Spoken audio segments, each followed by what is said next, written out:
Hey guys, this is Eric Weingarten with Weingarten Racing. It's Saturday, so it's the update video day.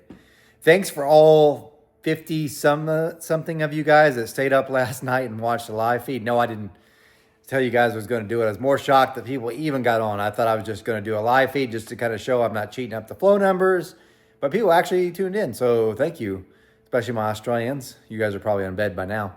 But anyway, thanks for that. This video is just a bunch of updates of what's going on in the shop. It's some cool stuff. It's never just one thing. It's multiple things, so kind of stay tuned. The biggest thing is tomorrow I'm going to leave to go to Ohio to do testing. Try not to sneeze right now. Sorry, I had to sneeze. I'm going to Ohio to do testing with Bob McVeigh. You know, I know him from Old Man's Garage.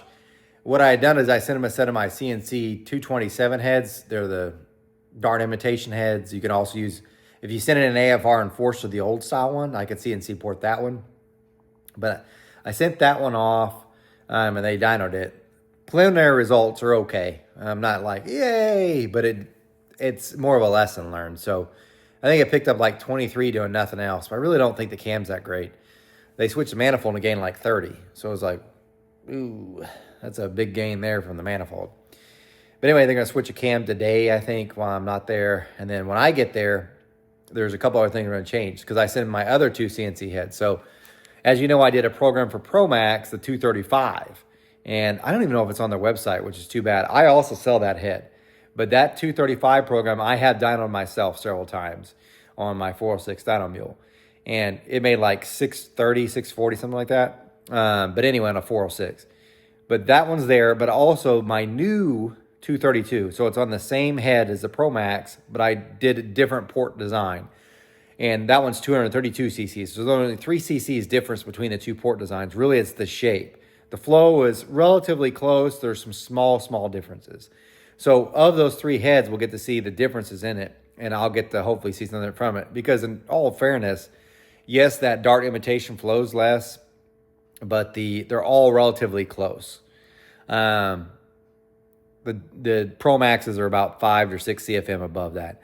But we'll just see what that does. But I've also got these intakes to test, so I'm going to show you those. You see, it's one thing to just port an intake and say it's good. It's another one to actually dyno test and prove your results. And that's what I do. So I don't just grind, I test it. And on the same engine, dyno, same thing. So it's a little bit different than some of the others. But here's some of the stuff I want to test. This one's actually a BMP 4150. This is for Bob's. If you notice, it actually has the burr finish. You're like, I thought you don't do that. You know, here's the thing. I didn't have a whole lot of time this week, so all this got done within a week. And I will tell you, and people are going to spout off some stuff that they heard on the internet, but I actually did dyno test this. There's dyno. You can go back and look at the actual results on a video on YouTube that I've done. I did a burr finish. So first off, it was as cast, did it, dynoed. Then I did a burr finish and it gained. And then I 60 gridded it after this and it gained more. So the 60 grit was worth more than the burr finish. Now it could be that you're slightly increased it in size each time. Maybe, but that proves more the point that the finish makes very little difference. But if someone tells you it's worth more power, ask them for the results. And don't say, well, I got a customer, we did it on the track. So in the same error, huh? No, because if you did it in the customer, it took time to do. So it's on the dyno. Within 18 minutes, that's when it happened, and you got the results.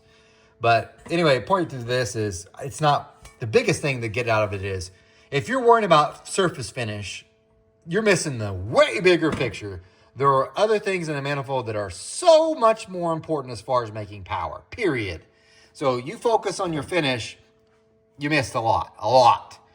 But anyway, this one's going on Bob. So we're also, besides testing that 406, Bob's 421 or 427, one of the two. It's got a set of my Dragon Slayers on it, and we're going to test this manifold. This should be fine, and just be able to see what it does. Then also, and by the way, this is port matched for his heads too. Then I've got this one.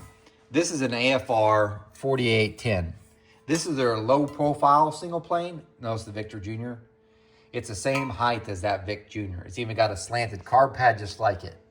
This also, because I was just trying to get it done so I could get dyno testing, was all burr finish. I did not have time to do the rest.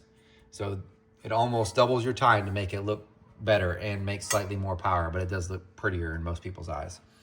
I left the clover leaf in because I want to see how that does. And honestly, I think it probably will be more responsive at the low end. Speaking of which, though, I'm also bringing the AFR tapered spacer that they have. This is the cheapest spacer you can have. I did a whole bunch of dyno testing with just spacers. You can go back and watch the YouTube video on that too. This one was the best. But if you notice, it actually fits up, probably because the AFR designed it for their intakes. That notch is almost perfect with what they do. So this should make some pretty good beans. This again is port match to go on the Dragon Slayers, and I'm gonna test that as well. But also, I'm bringing this. This is not hardly done at all. This was also part of the dyno testing done way back when. A viewer sent in this old Victor Jr. And I thought, oh, this thing ain't gonna do that great. Of all the single planes tested, when it just had the 406, had the AFR Enforcer old heads on it, the single plane that did the best, and the intake manifold period that did the best, was this one, just as it is. And all I did was just round these edges just to see if it would gain anything. It gained like 4. And it looked like, oh, if you smooth that up, it's going to gain so much more power. 4.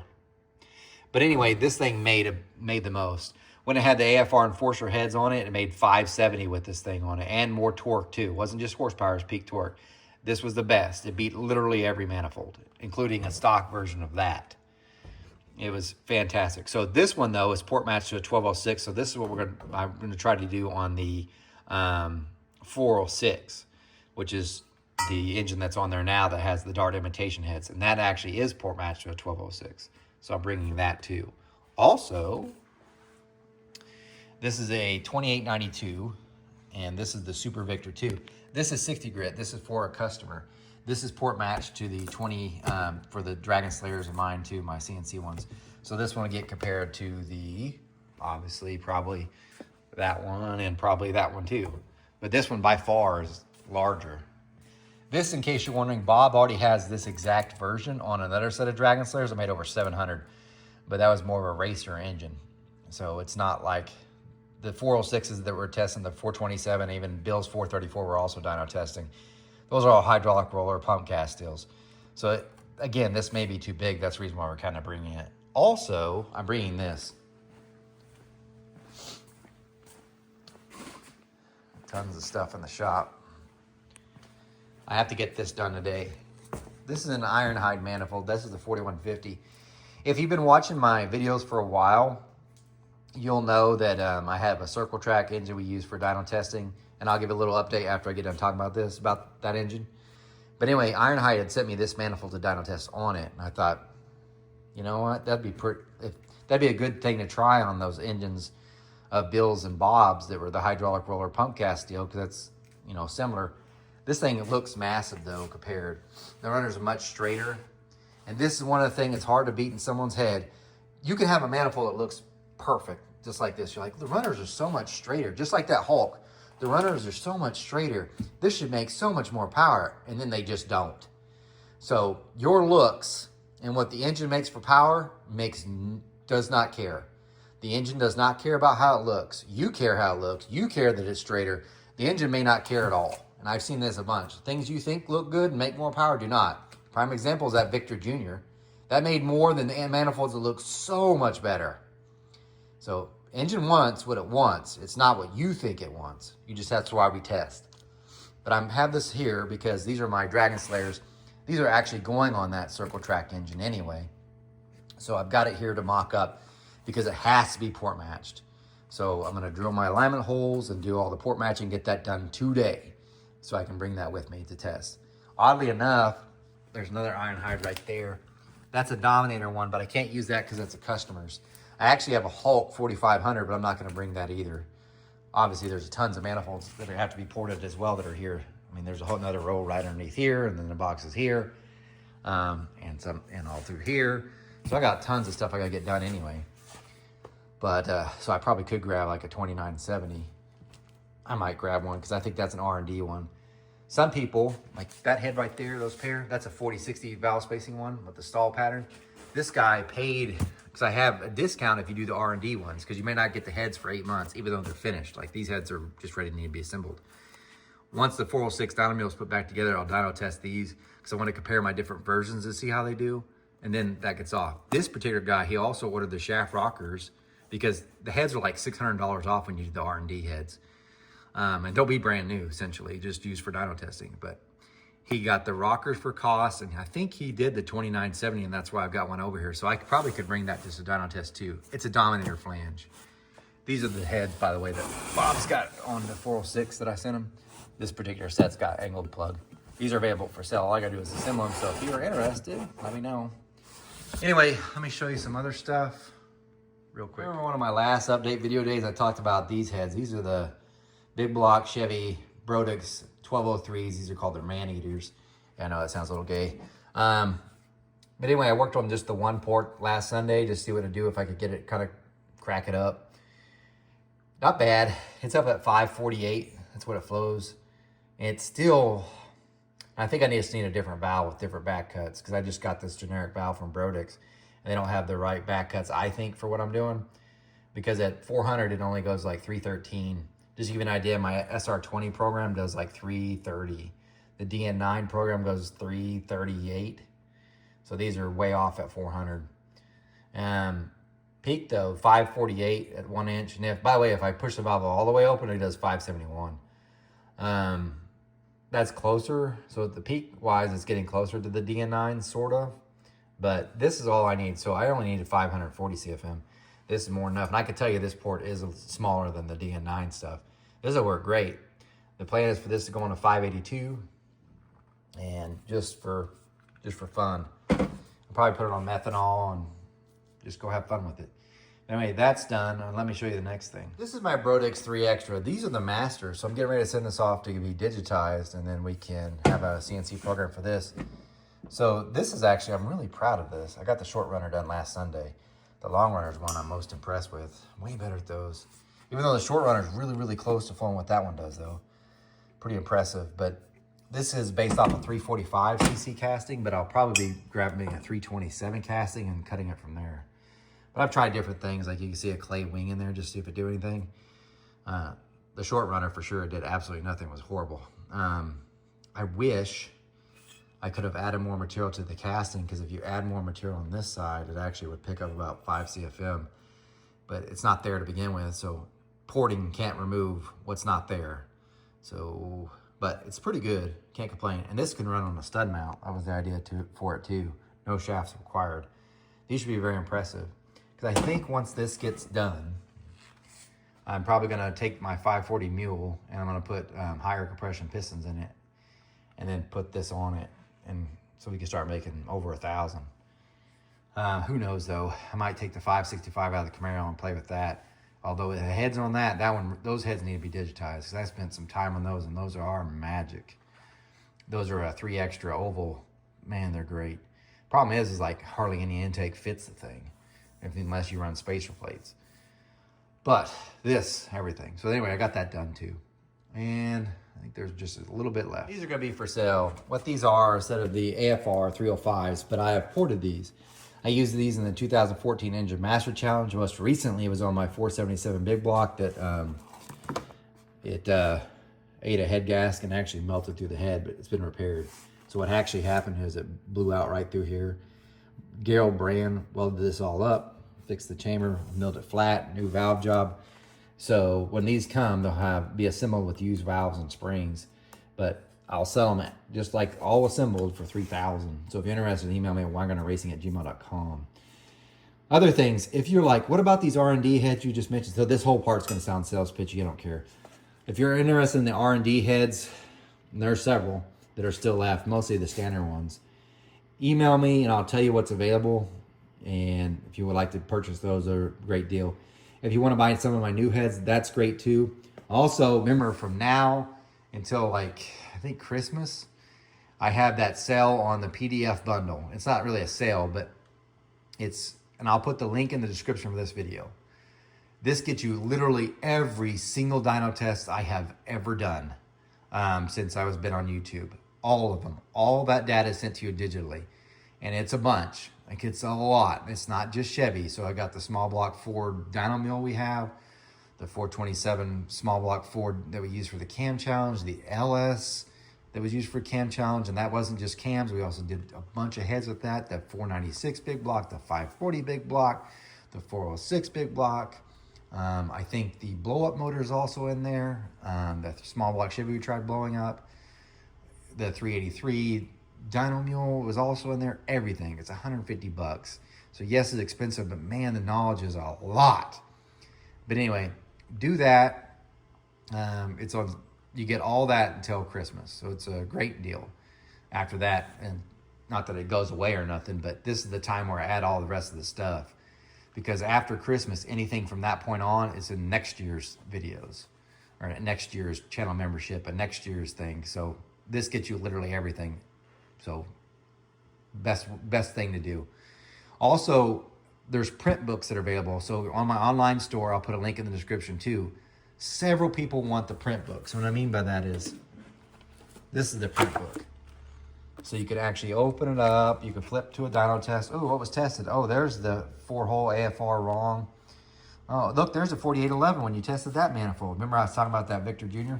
Yeah, there. Oh, all that stuff. If you want the print books, which is what this one is, you can buy them too. So I've got them for sale. They're pre-order because, in matter of fact, that's a Super Victor 2 stock. And the Victor Jr. beat this. But anyway, all these print books, they're pre-order. And I think, so if you're like, what do I get my dad for Christmas? Don't get him socks. Get him a cool book that he can flip in and look at. But anyway, they're there too. They're pre-order. They're for each individual engine. So you got one for a small block Chevy, and then you got one for big block Chevy, blah, blah, blah. Anyway, enough of the sales stuff. Buy my stuff because it helps with the dyno testing, because honestly, the money funds are getting kind of low. If you're wondering about the small block Chevy Cam Challenge, I don't know. So it's happening at Kuntz, and there are normal shops. They got normal stuff they got to pay for. And I know I think they just got the dyno to communicate. Last I'd heard, they had an LS that was on their old dyno. They're putting on the new dyno to make sure that they all kind of, it translates correctly. And then once that was done, they're going to break in the engine, and then I could go down there for testing. But that was been a week ago. I don't know. And I don't want to bug them because I'm trying to make money. They are trying to make money, and none of the Cam Challenge makes money. So yeah, and this will be the last one. So that small block Chevy, that's it. Just because I am so tired of losing money. People want, like, viewers, most of you are fantastic, like 99.1%.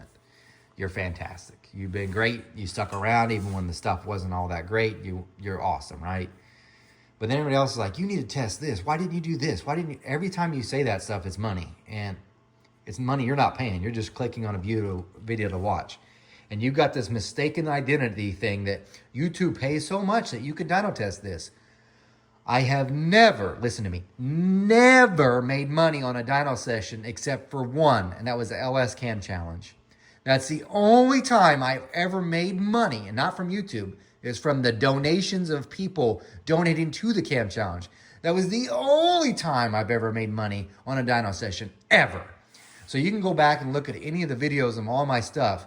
If I told you how much each video made, $100. The dyno sessions alone, easily, every time, are at least 5. So no, and that's not even including parts. There's no video on YouTube that I've done where it paid for itself and I made money. I'm not making money from YouTube. I keep trying to explain that. People think, well, you got all these viewers and stuff. You're making money on... No, you're not. No, they're not. Unless you're like Cletus McFarlane and you got... You ever hear me promote or advertise AG1 or any of the other stuff? No, I ain't making that money. I'm the lower class. I got 45,000 viewers, which is amazing, but it ain't paying. It ain't paying for that stuff. None of the other ones are too. It's always a loss. So like the Cam Challenge, even though I had a lot donations, and I think now it's up to 5,000. But remember, I don't know how much the dyno fee is going to be, but a week of dyno session ain't cheap. I also pay for a week of wherever I'm staying there. That ain't cheap. Plus any of the parts, fuel, everything. This is probably going to take a Drummy E85 alone. Plus pay a winner, whatever's left. So there's no money in this. I know you're like, you should do it. I have the engines, yes. But I would rather spend, if I'm going to lose money, I would rather spend it promoting myself. Finding out what works for me. instead of what works for everybody else. Because I sell camshafts, but more people have made more money off the camshaft challenge than I have by selling camshafts, which is fine. But the mistaken identity that somehow this pays for itself and I'm getting rich is, no, what pays for itself is in the grinding room. That's where it makes the money. Grinding every day. So anyway, longer rant. Buy some stuff. It helps with the things, but no more cam challenges. I'm just going to do my own thing. And I want to do a test like with the back cuts. I can just do it. I don't have to work around this stupid cam challenge. If I want to know what this does for a manifold to make it better than this, I'll just do it myself. If someone else wants to have a competition, maybe I'll enter it. But understand this, I'm going to research the tart of it on my own dyno testing and share none of that with you. Just saying. But anyway, that does it for that. I'm going to leave with a rant because I know 5 of you watched at the end. So I want you to hear this one because it's kind of funny. But anyway, no more technical stuff. And end with the rant. So here's your rant, and it's not really that bad. So last Sunday, my wife's like, she told me months ago, she's like, I want to go see Nate Bargatze because he's doing a comedy show here in Tulsa at the BOK. The BOK Center in Tulsa is a huge venue, right? It holds a lot. And I've been there several times. Not for concerts, because I don't want to listen to a 100,000 person karaoke band. It's not enjoyable to me. But I went and saw Joe Rogan there, and I went and saw Bill Burr there. And it was amazing. I loved it. So I know who Nate Bargatze is. I've seen him on the SNL and everything like that. But I was like, yeah, sure, sounds good. Maybe I'll get a laugh. Oh, my God. I'm going to start off by saying this. I went to Joe Rogan and Bill Burr. Same venue. Nate Bargatze brought in more people than they did. Like a lot, not a little bit more, a lot more. Even more than Joe Rogan, which blew my mind. Even though I think Bill Burr's funnier. But I was like, wow, holy cow. It was nuts. It was so bad, and I have to give credit to Nate Bargatze, that the show was supposed to start at 7. We were still stuck on the highway to get to it at 7. At 7:30, we finally got seated in there, and that's when he started the actual show, when the beginning comedians came out and whatnot. I'm going to pause for a second, I got to sneeze. Anyway, so his beginning comedians come out, and the first one, he's got this opening act. All right, it's not really an opening act. It's his, how do they call it? It's like a host. That's what they call it. I mean, called him a host. The dude was funny. Here's the best part. So this is, God, I love America. Thank you. So his stage was set up different than Joe Rogan's, Bill Burr's. Bill Burr's stage was and Joe Rogan's was like a WWE arena. It was a square like that. Nate Bargatze's a really small circle. It's maybe like, I don't know, maybe 10, 15 feet across, and it's a circle. And then they've got people that are circled all the way around that for the big money people that pay to sit there. Because the tickets weren't bad where we sat, but we were way up in the nosebleeds, like way up, right?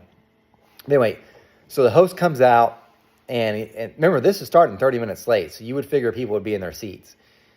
And there's not people sitting in the front rows there, and clearly they're all sold out.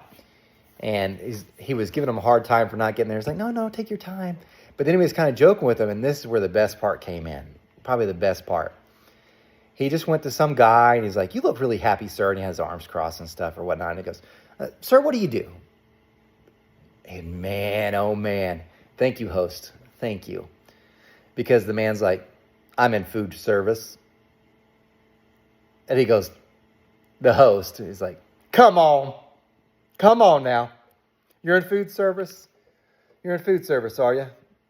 So you're waiting tables? And he wouldn't say anything. We all knew. Every one of us knew that was in this. So there's 20,000 people there. We all knew. We knew. That's the reason why I said, I'm in food service. And he goes, oh, you're in food service. You wait tables? And then he goes, how many waitresses and stuff we got in here? And of course, way up in our area, they're like screaming and hollering, and you could hear them. How many people are in the chef staff? And they're all same all there. And he goes, no, that's the people in food service, sir. So do you want to tell me what you do? And he didn't say anything. He goes, so he went to his wife and he goes, man, what do you do? She's like, I'm a secretary at a pipeline company, oil gas company, sorry. And he's like, oh, okay. What does your husband do? He owns a food service company. He goes, oh, there it is. And we're all like, exactly. Because all these rich people are always there. People that have, and he's like, no, all your workers are up there. Yeah, they're the ones there, and you're here. Why didn't you invite any of them? Huh? Yeah. And it was going on. So then he went to like another guy, and he's like, hey guy, what do you do? How you doing, sir? You happy to be here? Yeah. What do you do? I'm retired. And me, instantly, I was like, boomers. It's gonna be nothing but boomers. He goes, next one. He goes, what do you do? I'm retired. And it was like 4 in a row. Yep. And I was like, it's weird that you see this because you have all these people. We're all here to laugh, but we all know the same thing. And even the host recognizes it. These people here are all rich, and you could have brought any one of these people here, there, and not a single one did. Because he went through every one. Or almost, I mean, I shouldn't say every one, but he went through quite a few. Same thing. But I was like, yes. But anyway, to the actual comedians. He was funny. The next one that went on, I want to say, he was funny. But then this guy, because I'm there for my wife, you know. This guy came on, he starts playing a guitar and doing this little comic bit. And I was like, this is not funny at all. And I'm like, I understand. I mean, there's little parts like, yeah. But Carrie next to me, she's like, like, okay. But the guy that came before Nate Bargatze, mint. I think his name is Derek Stroop. So if you get a chance to watch him, on point. That guy made me about die laughing. And I was like, wow, if he's this good, I can't wait for Nate Bargatze. Nate comes out, and he is slow opening. I was like, I'm not laughing yet. And this guy built you up, man. You should be primed. But he ended up getting into some good stuff, and it wasn't bad at all. It wasn't bad. It was enjoyable, I'd say. But definitely a little slow on the start. But once he got going, it was pretty entertaining. But that Derek Stroop guy, way to go. That guy is good. He's funny. All my viewers, I could tell you right now, you would enjoy his comedy because he's an Xer. Gen X all the way. He's like, you guys need to bring back cigarettes. You know, you guys wouldn't fight so much if you just smoke. and I don't like smoking at all, so don't get me wrong on that. But I was like, it's true. Like, how many times, because I remember seeing my dad just stressed out, right? And he just pop out a cigarette and go smoke in silence. His hand shaking. Last funny story, I'll end you with that. So that it wasn't really a rant, anything wrong with that, except for this is the rant part of it. And I'll end you with a small story. We're in a hurry to get there, obviously, because we've been waiting in there. And I'm like, I need something to drink before we get in there, so we have something, because this is going to take some time. So we go up to the register and whatnot, right? And I just want to buy 2 bottles of water. And there's lines on every one of them. First one, they're out. So I go to the second one, and I get it. And remember, it's just like, I'm going up to you. I need 2 bottles of water. Thank you. Okay. It's going to be $5 a piece. First off, $5 for a bottle of water. Okay, whatever. It's a venue. We got to make it special.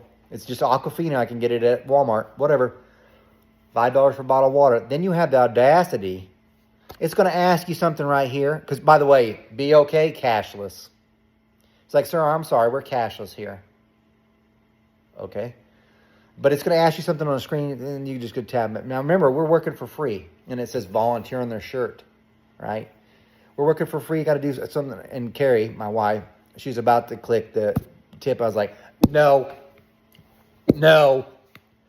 And I know you're like, and that guy, he looked at me and he's like, you dick.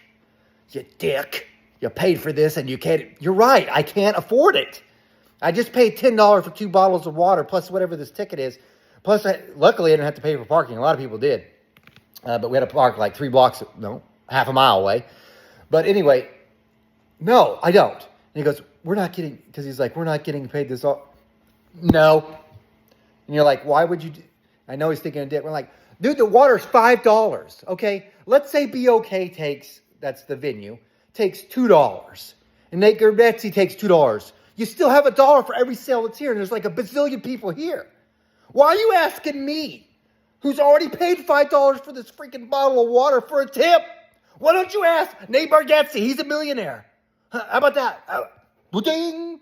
He's a millionaire. This guy, not millionaire. Won't be a millionaire. Let's do something crazy. Why are you asking me for the... We need to help it to send our band or something to some place. How about the tip? Why don't you go? Why does none of them go ask the performer? Hey, you want to give a tip to help us, so we don't have to ask every one of these people that paid for your show and went through all this hassle? No. Why don't you ask BOK then? Why don't you give us a tip? We're working for free for you. Why? Why do you do that? God, I hate that. Okay, with the passion.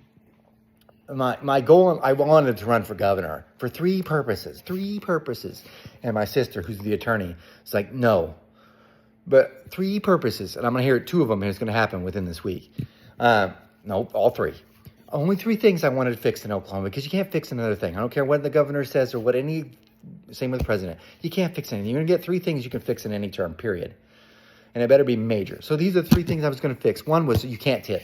If I come up to a place, if I stand in front of you, you cannot ask me for a tip. And I've been to Europe, right? They don't do tipping. It was the most painful thing in my life was when I was in Switzerland. You're like, you rich prick. Look, we were married for 20 years. I had to save for this so my wife wouldn't feel like I let her down. She was like, oh, you're getting a new car part, but we're never going to go to Italy or to Europe. But anyway, we go in Switzerland, right? And this is a coffee thing. No one works for tips. And the coffee costs the same. As a matter of fact, I actually think it was cheaper than when we got to the States. Okay, and it's better. It's flat out better. It's cheaper. Everything. All the food, cheaper. No tips. Every restaurant, every single one. If you're like, your service sucks. No, every single place, every one of them, the service was better. Not one, everyone.